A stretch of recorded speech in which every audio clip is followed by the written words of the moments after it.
출애굽기 6장은 모세를 격려하신 하나님의 말씀과 모세와 아론의 족보가 주요 내용입니다.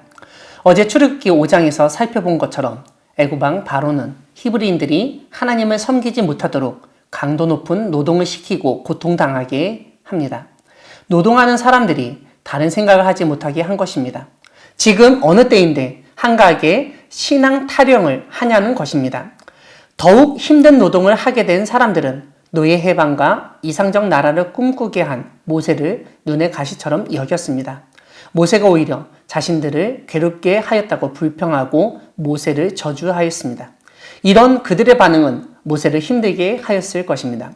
바로의 강경한 반응과 이스라엘의 불신 때문에 의기소침하고 자신감을 잃은 모세의 모습이 오늘 본문 앞에 나옵니다. 5장 22절, 23절을 보면 모세는 왜 이런 일을 나에게 시키셨냐고 하나님에게 불평을 하게 됩니다.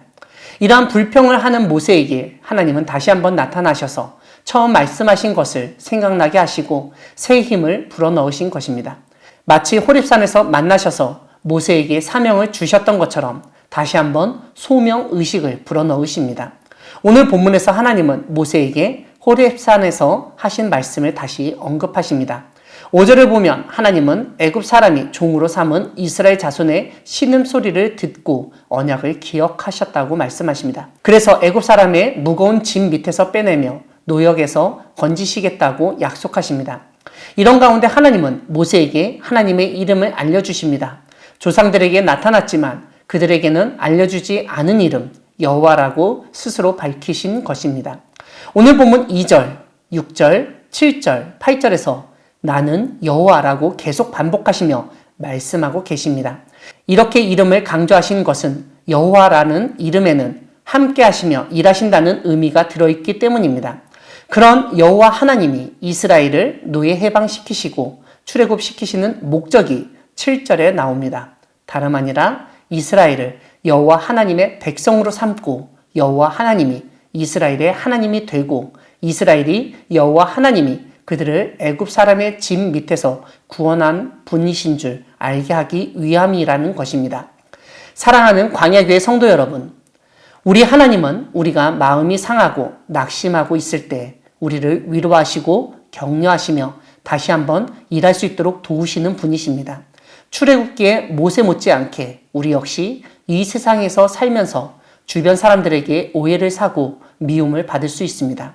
또한 애굽의 이스라엘 자손이 겪었던 육체적, 심리적 고통보다 더 큰 고통을 겪을 수도 있습니다. 사람들이 나의 진심을 아무도 몰라줄 때 정말 힘들고 괴로울 수 있습니다. 하지만 아무도 나의 진심을 몰라주는 그때 오히려 하나님은 나의 마음을 아시고 위로하시며 낙심하여 일할 의지조차 꺾인 나를 격려하시고 새 힘을 주십니다.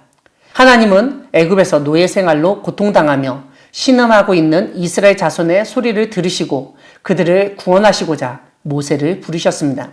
그런데 그 일은 쉽지 않았습니다. 이스라엘의 무거운 짐은 금방 사라지지 않았습니다. 오히려 더 무거운 짐을 짊어져야 했습니다. 그래서 모세를 비난하고 원망했습니다. 결국 모세도 하나님을 원망했습니다. 하지만 하나님은 모세가 이 어려움을 극복하게 해주시고 구원해 주실 하나님을 믿도록 도와주십니다. 하나님은 모세에게 하나님의 이름 여호와를 알려주시며 이스라엘을 향한 구원 계획을 다시 한번 설명하셨습니다. 모세와 함께 하시고 이스라엘 자손을 출애굽시키신 그 하나님이 우리를 동일하게 사랑하시고 우리의 하나님이 되시기를 원하십니다. 우리가 할 일은 이스라엘의 신음소리를 듣고 구원하신 하나님이 오늘 우리의 신음소리도 듣고 구원하신다는 사실을 믿고 받아들이는 것입니다. 그럴 때 우리 인생에 출애굽과 같은 놀라운 기적이 일어나게 될 것입니다. 하나님이 여호와시라는 것을 잊지 마시고 하나님의 위로하심과 구원하심을 믿으며 힘들고 지친 삶을 이겨내고 우리에게 맡겨주신 사명을 다시 한번 힘을 내 감당하는 여러분 되기를 바랍니다. 아멘.